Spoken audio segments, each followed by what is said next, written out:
welcome to Sunday School. We are looking at one of your favorite people in history, Clothilde. I know you all woke up thinking about her this morning, didn't you? Well, she is an amazing lady. If you're familiar with her, you already know that, and if you don't know that, then I hope I can convince you that here is another of those women of God who shaped history. And I've been looking forward to this story about as much as any, but they're all wonderful. These are just great. I'm almost tempted to do this class again and take 12 other women who shaped history. Maybe I'll do that when I'm 80 and I'm done with Matthew. We'll see how that goes. But anyway, Clothilde, the short reason we're interested in her is because she was the wife of Clovis, who was a Frankish king who consolidated the region called Gaul, such that eventually it became modern France. Okay, so she kind of had something very significant in history that paved the way to a great deal of the map of modern Europe that we take for granted these days. But her story doesn't stop there. It's really quite amazing beyond that. So let's think about her. The life verse that I've chosen for her, I hope she would agree with it. But at this point, you know, we're just going to go with it. This is from 1 Peter chapter 5. Wonderful reminder for all of us. And I think Clothilde may live this out as well as anybody I'm aware of in the history of the church. When Peter says, "Therefore, humble yourselves under the mighty hand of God, and that he can exalt you, that he will exalt you in due time. Cast all your care upon him, because he cares for you." Isn't that great? A great statement all by itself. He cares for you.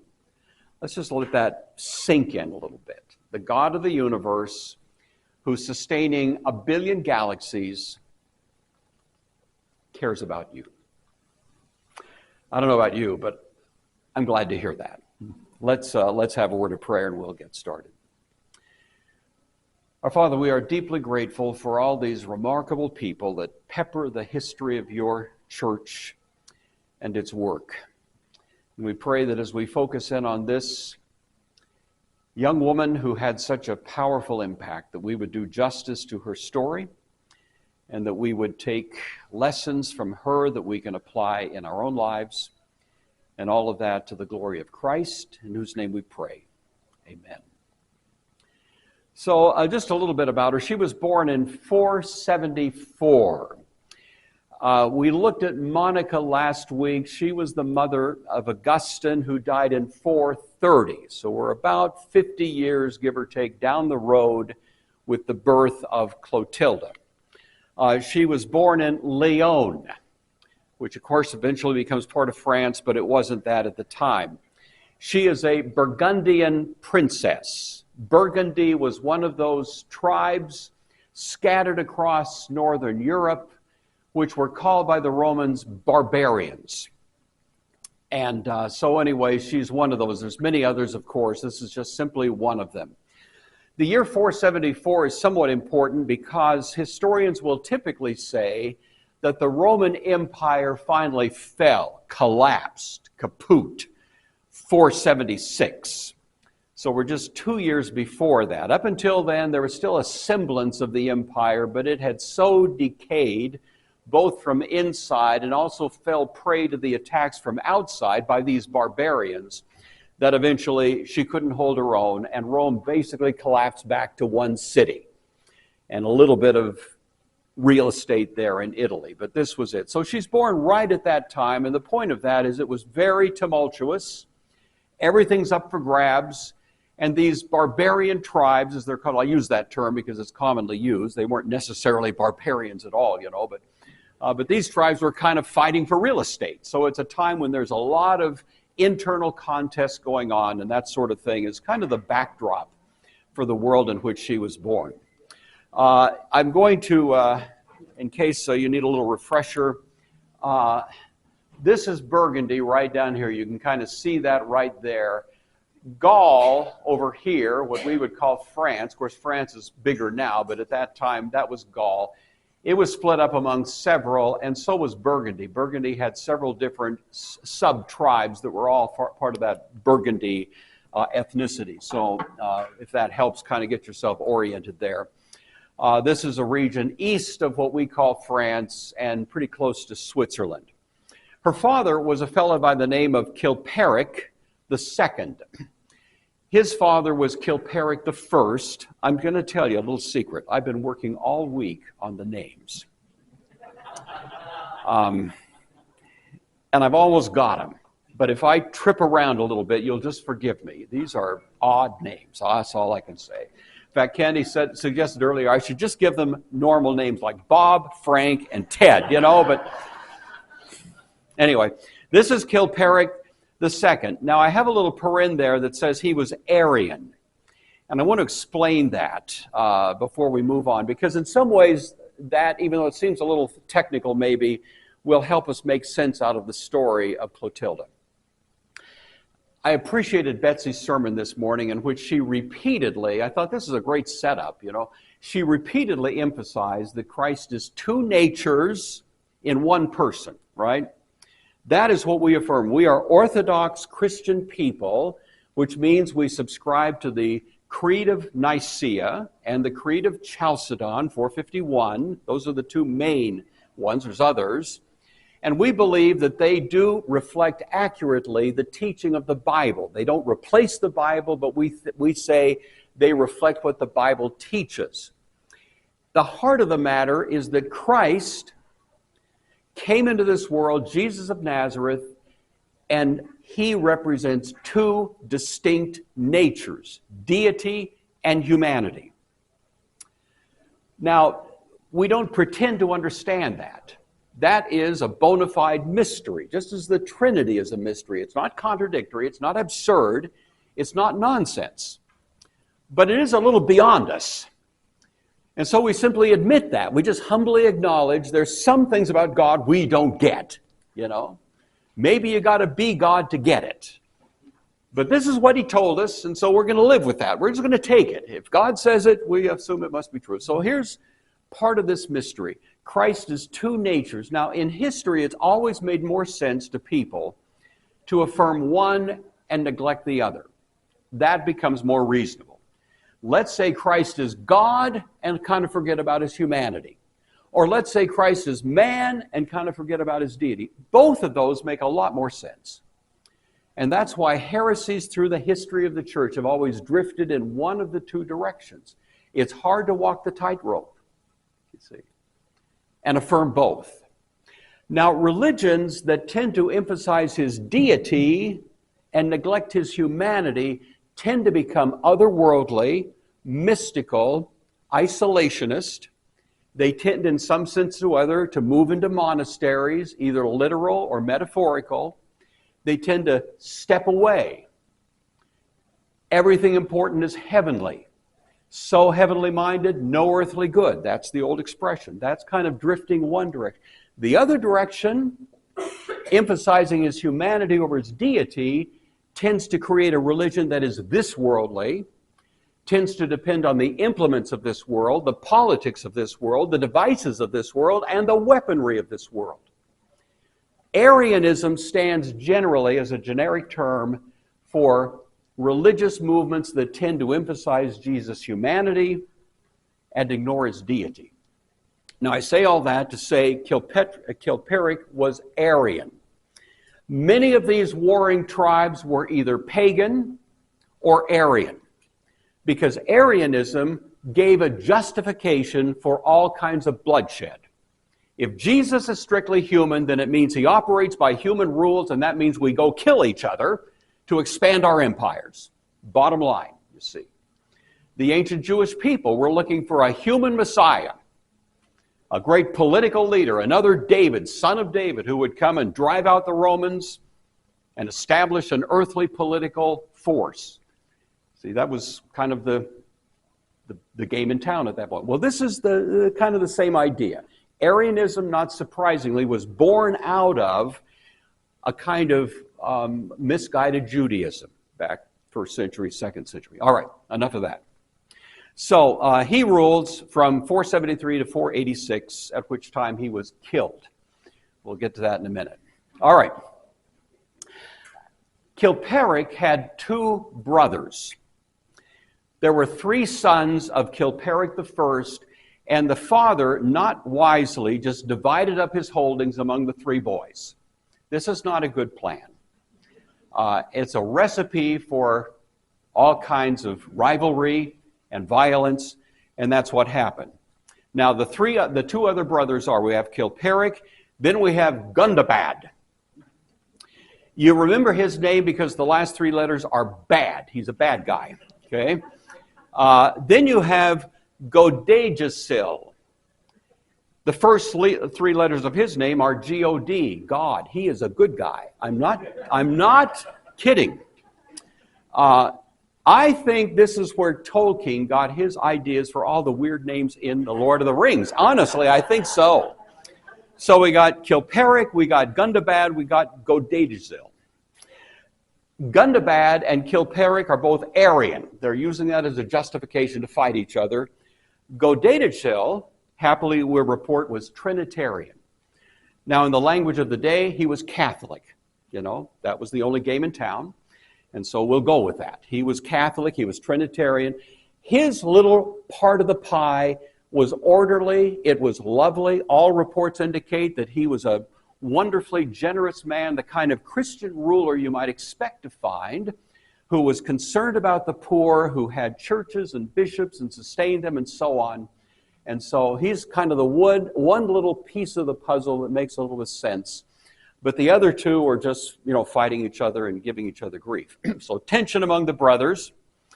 Outside of this Burgundy region are all other kinds of, barbarian tribes. The Visigoths, the Ostrogoths, the Lombards, and so on. All of those guys are out there, and they're all saber-rattling. And so this is kind of the environment. It's kind of pretty, dicey.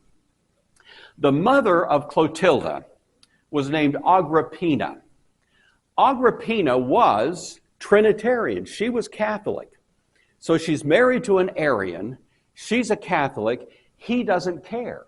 He's fine with that. He's got his work to do. He's got a religion that suits his purposes. And if she runs a little kind of nice arrangement, for some reason, it didn't seem to bother him a bit. So Mom is raising Clothilde in a Trinitarian, Orthodox, Catholic upbringing, and that's kind of the background now of her coming into this world. All right. Clothilde writes later about how deeply moved and impressed she was with the experience of worship. It's a distinct thing about her that she seems to have understood from a very early age, just the wonder of worshiping the true God. And that seems to have been a kind of a steady constant in her life all the way through. Her mother educated her in the Bible stories.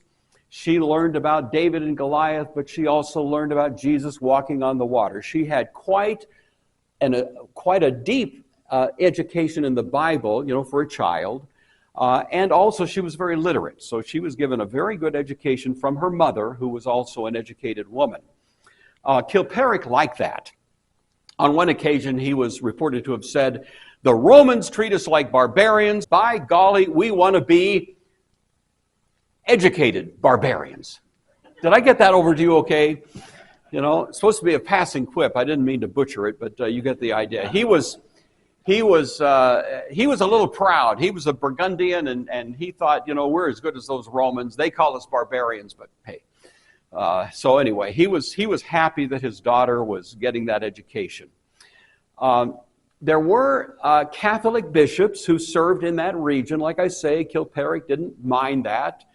So they ran worship, and on one occasion, Clothilde reports to us later that she asked this bishop, she worshiped in a Catholic setting, why there had to be so much conflict, so much bloodshed, so much violence. That was the world she lived in, just this constant threat. And he reportedly said to her, so she tells us later, that God would eventually bring truth and clarity. And she also made note that when he said that to her, he looked straight into her eyes. And that left a lasting impression. She's about 8 years old, you know. But he looked at her as if she were 38 years old. He looked at her as if she were fully an adult and gave her a very thoughtful answer. And it kind of touched me to read that later. I'll just tell you. We all have little kids. I have 19 grandkids, and some of them are still kind of down there in that range. And to think the weight that you might have with some child. I know we love to see little kids play, and we like to play, but to actually have a serious conversation with a child, to look into the eyes of a little child, and to let them know that at least for that moment, they are the center of your concern and you're treating them like a serious human being can have quite an effect. And I think Clothilde sort of learned that and really implemented that to some degree herself. All right, when Clothilde was 12 years old, there was a power struggle going on among the three brothers. Now, the one brother, Gore, was kind of staying out of it. He just wanted to mind his own shop. But the other two were threatening him and threatening each other. And Gundabad, bad guy, swoops in and murdered in a violent attack, both the mother and the father of Clothilde. 12 years old, Uncle Gundabad comes in, takes over that area. Of course, I don't have to tell you the trauma that would be. She's living at a violent time, and so I suppose, given that, she always knew something like that could happen, but even at that, how can you possibly survive it? Well, there was a bishop there in that region, and I think he, realizing the delicacy of the situation, kind of took Clothilde under wraps, spirited her away, out from under this attack. Of course, Gundabad takes over all of his holdings now. That's what he wanted. It was a land grab. And so he takes it. But somehow Clothilde escapes over to Uncle Godejazil, 12 years old. He is in Geneva. All right? Map. Geneva's not on the map, but just so you kind of get it. She's been down here in Burgundy.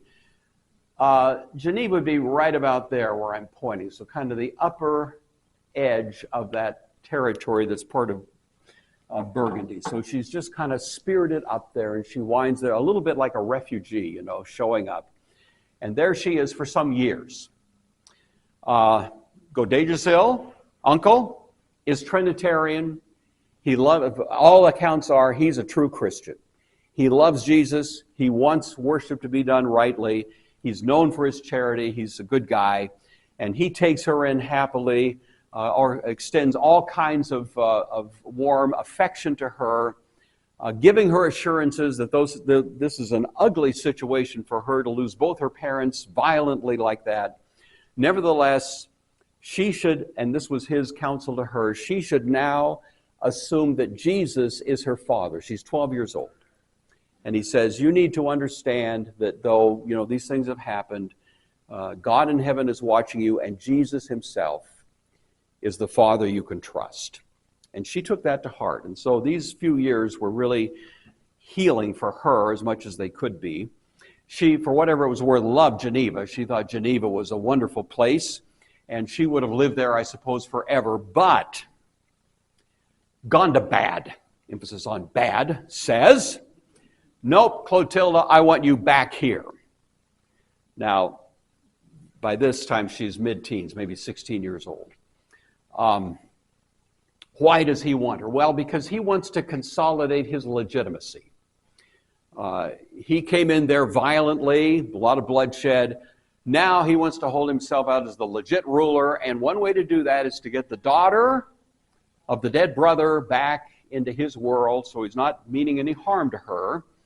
Obviously, she doesn't have a lot of affection for Uncle Gundabad, but she doesn't really have many options. He is, at this point, in a position to kind of call the shots. And so there she is now, in her late teenage years, for a couple of years, back in the home of Gondabad and trying to just stay, low profile. That's what she's doing. All right, now we're going to switch over to Clovis. While this is all happening, just next door we have Clovis, who's in the world of Gaul. It's called Gaul at that time. Modern day France. These are Frankish tribes. And so Clovis, at 15 years old, the year 481, at this point, Clotilde is about 8 or 9 years old, he becomes king of the Franks, one of them. Again, you have a similar kind of thing. Dad dies, divides his world up into 3 sons. I don't know where they got this idea, but he does the same thing that we had over in Burgundy. And so once again, you have 3 different kind of fiefdoms, you might say there, divvying up life among the Franks. Clovis himself, I'll just give you this, ruled from 481, 15 years old, until he was about 40 or so, the year 511. So that's about 30-year reign or so. All right, I've just one more time just to keep us oriented. So he's over here, and he's way up at the top. So he's ruling in what today would be Belgium, kind of that idea, but this is the entire region. So he's holding kind of a smaller piece of a pretty big pie at the beginning, and so that's where his holdings start. Clovis is not Arian, he's not Trinitarian, he is pagan. And he's pagan in a big way. He maintains that he was descended from the gods. He thinks he's a little bit of a god himself. He's 15 years old, I've met 15-year-olds like that. And he was really, he was just full of himself, and he was really determined that though he was way up there, he was way up there in the corner, he was going to spread his holdings, he was going to prove something. And so he, at 21 years old, consolidates some power, and he attacks out of the blue a guy by the name of Syagrius. Boy, took me about 45 attempts to get that. So there it is. He attacks Syagrius. Now, Syagrius, this was a land grab. Clovis thinks he deserves it because he's descended from the gods, so what are you going to do? You go take stuff from people. Syagrius was a leftover Roman. He was actually Roman ethnicity. When Rome collapsed, 476, he was able to muster a little piece of real estate. He's Trinitarian, as many of the Romans were by this time. He was a Christian. And so anyway, he was there minding his own business. This was an unprovoked attack by Clovis, swooping in. It's the Battle of Soissons. How do they do that? Anyway, I think it's pronounced something like that. He had Catholic bishops. He had a very orderly society. He was a little bit like Godjedezil. He was kind of the same sort of ruler, and he had this kind of small fiefdom, you might say, that was operating in that region. It was Christian. He had churches, he had bishops and priests and so on. And when Clovis came in and attacked, you might have thought he would have wanted to destroy all of the religion, but I think for the first time he realized, this isn't bad. These people are living orderly lives. They drive the speed limit. They're not at each other's throats. They kind of have he didn't know to call it a Christian ethic, but he knew that maybe he should just leave well enough alone here. If it ain't broke, don't fix it. And this looked pretty good. And so all he did was kind of swap rulers. They did have Syagrius, now they have Clovis, but otherwise you can keep on living your lives the way it has been. He just doesn't upset the apple cart. I think that's the first time it dawned on him that there might be a different way to do this, but it didn't have an immediate effect. But at least I think he made a mental note of that. The major bishop that ruled there under Syagrius and who survived this attack was a priest by the name of Avitus. Now, some have speculated that Avitus may have already been thinking a little bit of a matchmaker role here. He knew that Clotilde was at least the right age to maybe get paired up with Clovis. He knew that Clovis was pagan. Clothilde, he knew, was Christian. And yet he also thought this might just work out. Now, we don't know if he was thinking about this yet, but some historians have speculated to that. He certainly played a role later, which leads us to think maybe he had something like that in his mind. Anyway, as it turned out, in 493, Clovis visits Gundobad. Now remember, these two are side by side. You've got Gaul and you've got the Burgundy region, and Clovis has no designs to attack eastward. He wants to consolidate Gaul, and he wants to make sure he's not exposed to any unexpected problems from his east, that is the region of the Burgundy. So he actually went over to cut a deal, to see if they could work out some kind of arrangement between them that would mean he didn't have to worry about an unexpected attack from the east, and he could focus on his own conquestatorial designs going south. Well, he visited there, and he noticed this attractive young late teenage gal, kind of keeping by herself, but she was obviously part of the court, and he noticed her. He didn't have any contact with her that we're aware of. I don't think they went on a date or anything like that. He just kind of was there, basically negotiating with Gundobad. But he at least made a mental note. I think the Latin for what he thought in his mind was something like, va va voom. It was something like that when he saw, I think that crossed his mind. Anyway, he did strike a deal with Gundobad. So Clovis and Gundobad have this relationship. Soon thereafter, however, he sent a message back to Gundobad asking for Clotilde's hand in marriage. Seems a little precipitous, but that's the way it did. It was going to be a political marriage. It was Clovis's way to hopefully secure, by way of a political marriage, his relationship with Gundobad, because now they were going to be related, So that's what he had primarily in mind. But by the same token, he was sort of attracted to her, so it looked pretty good for that reason as well. Well, when the message came to Clotilde, 19 years old now, she was really shocked, number one. She was hoping to stay way under the radar, and this all of a sudden was going to kind of catapult her into the public eye. She was also distinctly aware that Clovis thought he was a god. And that didn't set well with her theology, and so she just kind of wondered, what are the prospects for this relationship? She wasn't really sure this was going to work out too well. This is where Bishop Avitus shows up. I said maybe he'd already had this in his mind, but now, I don't know whether he sent her an email or what, but somehow or other, he was able to make contact with her, and he really did urge her to accept this invitation. In some ways, she didn't have a choice. If Gundobad said it, it would be done. But I think he didn't, after what he'd done to her parents, I don't think he wanted to force the issue. So Avitus stepped in and told her that she should accept this, not because there was any great love in her heart necessarily, not from ambition, not from any of that, but because she was a Christian. And maybe it just might be that even her Christian faith could play a role here that maybe even she couldn't quite foresee. So at 19 years old, she's getting that sort of counsel from Avitus, and she agreed.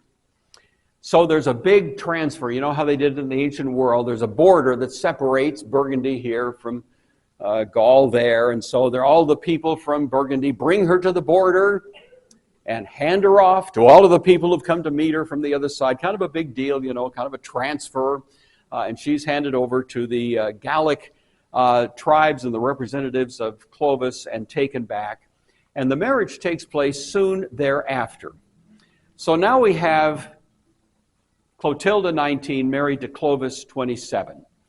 This began as simply an expression of political gymnastics, but it does seem the best evidence is that Clovis really did want to win her heart. Whatever we may think of him otherwise, I think he really did have some pretty immediate and deep affection for her. And he didn't want her to just feel like she was being forced into a relationship. And so he really kind of went out of his way to win her, and she was willing to be won. Let's just put it that way. She saw this as an opportunity, and so they did seem to have a pretty solid relationship, as unlikely as it might appear right off the bat. The wedding itself was a magnificent affair, and she told him right off the bat, husband, I'm going to be praying for you. I mean, she was quite upfront about that. And he said, that's fine, sweetie, but you need to understand, I'm descended from the gods. He just wanted to get that on the table. So they were kind of miles apart theologically, but there was something there, I think, of a true, genuine affection for one another.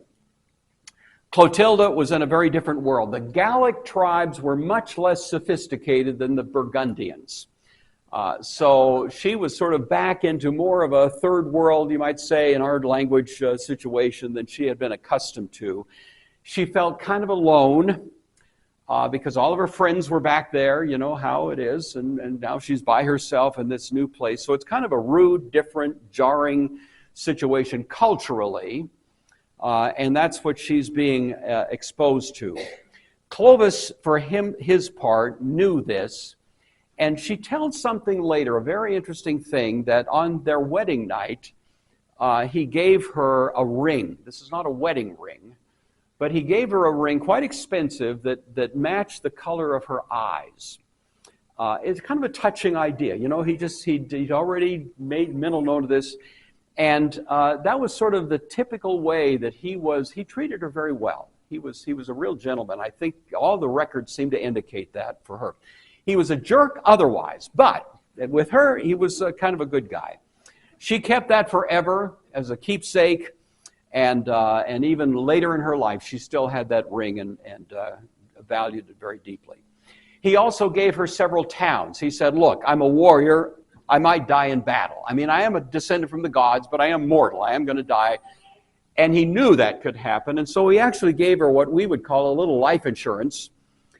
He gave her several towns. They were hers outright. The tax revenue would be hers, and if he died, those towns would continue to support her. That may strike us as odd to do that. We're going to see a story later of an Elizabeth who was also married to a king who died, and the next day she was out. She was out on the streets, just like that. The death of her husband was the death of her life. And so it didn't always happen this way, but he knew that was a risk, and he wanted to provide for her. So that's what he did. All right. There's a Christian chaplain there. He encouraged Clothilde and really was encouraging her to continue to pray for him. And so she, for her part, was exemplary. She did frequently go down into the marketplace. She interacted with the normal people, not something you always did when you were royalty, but nevertheless, she was happy to do that. And he noticed it. Clovis noticed that, she just there was no arrogance about her. She wasn't trying to come off as something special. He made note of that. Interesting thing happened. They were married. About a year later, they had their first child. Their first child was born a little premature, was not healthy, and died shortly after birth, which of course was a heartbreak for Clothilde. You can imagine that. Some of you have been through something like that. And Clovis, not one of his better moments, said, maybe this God you worship, this Christian God, ain't all he's cracked up to be. I mean, look, here's this baby it was a hurtful thing. I don't think he said it cruelly. I think he was just trying to observe that, these things happen. Well, anyway, a year later, a second child was born. This was a little healthier. Clothilde saw that immediately on birth, this child was baptized. Of course, baptism was a huge thing, according to them, to us as well. And so she wanted that child to be baptized immediately, which he was. That child also fell ill. Very ill. And again, Clovis is kind of standing back and saying kind of like an I told you so kind of deal. And again, Clothilde prayed earnestly with weeping at the side of that child, and within a day or two, the child seemed to have recovered. That's the story. And Clovis noticed that,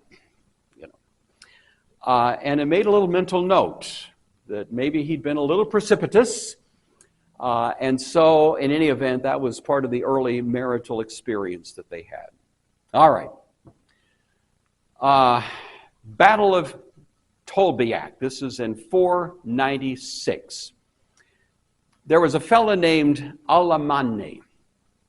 He was in a separate tribe, not part of the Gallic tribes or Burgundian, but kind of up to the north.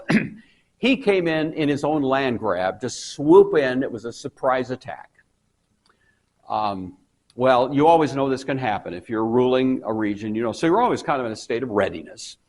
But nevertheless, there was no advance warning. So immediately, Clovis mustered the army that was available to him, and he went out, and the record was that he was facing a much larger force than he could muster on short order to meet this guy. The battle took place some miles away, and he just rode into the battle, leading the men that he could, and they went into this battle. Of course, everybody's staying home, Clothilde and all of the people at home, waiting there, biting their nails, hoping, for good news. And as the day waxes on, pretty soon toward evening, a horseman comes riding back into the community saying, "It's over, we lost.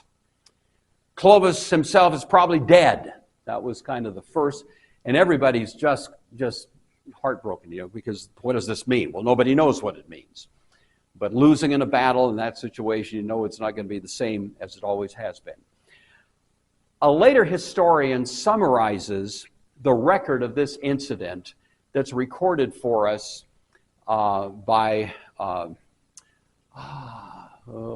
blanking on his name. Do I have it here? No, I don't. Okay.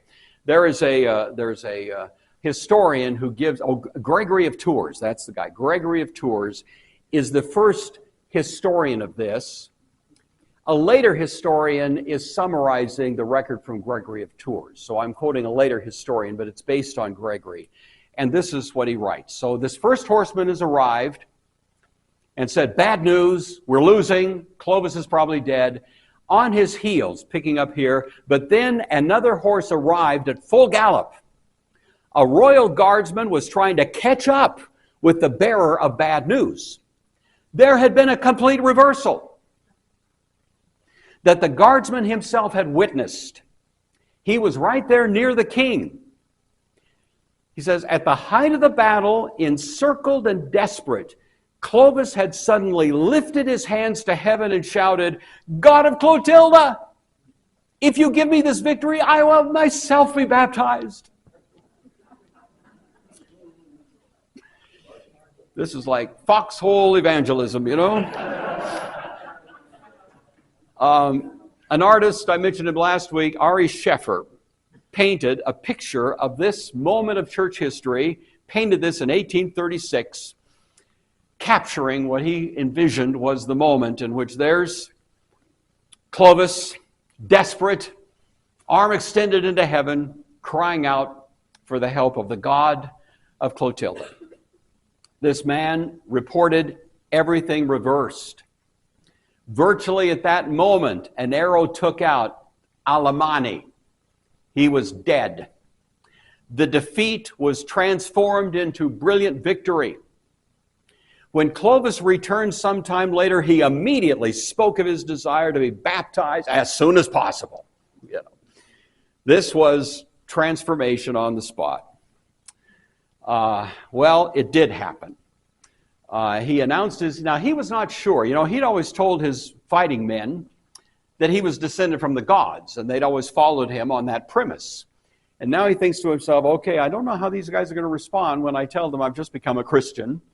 I'm not descended from the gods. I'm a depraved guy like everybody else. What are you going to do with your men if they hear that and don't like it very much? But he was so persuaded of this that he did tell them that. He stood up in front of all of the people and all of the soldiers and so on that served under him. And there was immediately, the record is just this mass cheering, kind of a mass conversion, that all of them just kind of rallied to this unlikely preacher, Clovis, a new convert himself, now making this report. At Christmas, there was a great procession, I should say, with Clovis, with the nobles, with the family. There was a great baptism in which Clovis was baptized. This was a couple of months later. And all of these others, many hundreds came in to the church at that point through baptism. It was quite a turning point. The day was followed, of course, as you can imagine, by joy, feasting, worship. I'm going to summarize later history because it's noon, and I always try to stop right around noon and allow some time for interaction. So I'm going to give you kind of the short version here of what happened. There was a later battle, this was in 507, with a guy named Alaric. He was a Visigoth. It's called the Battle of Tolbiac. In it, Clovis was victorious. This was probably the last major battle he had, and he was able to consolidate all of Gaul. That map I showed you earlier, he really was able to take control of all of that. As a result, he established a capital in Paris. He built a cathedral there for Catholic worship at the time. It really did represent the great consolidation, you might say, of authority there in all of what eventually would become France. He died in 511. Interestingly, he did not die in a battle. He died of pneumonia. He was 40 years old. But by the way, 40 years old was actually an older guy in those days, especially if you were a warring king. So that was not all that unusual. He, big mistake, divided his holdings among his 4 sons. But anyway, Clothilde, these are the 4 sons of Clothilde. And she carried some weight in the family, I'm going to tell you. And so instead of these guys just ripping each other to shreds, she played a pretty significant role in mediating disputes. Mom has shown up, and so she kept these guys kind of from turning what was a tense situation into an ugly one, and you never did have the kind of warfare going on that had been characteristic of earlier times. Eventually, Clothilde moved to Tours. For the rest of her life, she was well provided for because Clovis had made those provisions. She spent her resources building churches, establishing monasteries. She was really, the universal record was well known for her really genuine Christian character and so on. She lived to be a mother and grandmother, always involved in the family politics. And in some ways, the reason that Gaul hung together, in spite of this 4-way split, was because of her intervention along the way. Her focus was always trying to instill a Christian quality among those with whom she had to do. She died in 545 in Tours. Revered universally for her devotion to Christ and the strategic role that she had played along the way. She was buried in Paris alongside Clovis there, and later canonized by the Catholic Church as a saint. Her feast day is on June 3rd, if you want to just make a little note of that. And so that is Clothilde, one of my favorite ladies of church history, and I think we can safely say she was a woman of God who shaped history. Sunday school lesson, back to her life verse, at least that's what I'm giving her. Humble yourself. She was a humble woman. That is the universal testimony. There was never a trace of sort of the arrogance of position. Of course, she'd been through some painful things. What her psychology was, how she endured that, I think we have to just resort back to faith that carried her through. God exalted her in due time. She became one of the most famous, really legendary human beings of the day. And her death was universally celebrated across the world by people who recognized the quality of her. She did, in fact, cast her cares, and there were plenty of them, onto Christ, who she always kind of viewed as her father. So, my friends, my thoughts for us this morning: first and chief quality of Christian character is humility, as the heart of our sinfulness is pride. A snake told some people in a garden, eat this apple and you're going to be like God. And for a while, Clovis believed it. He thought he was a god.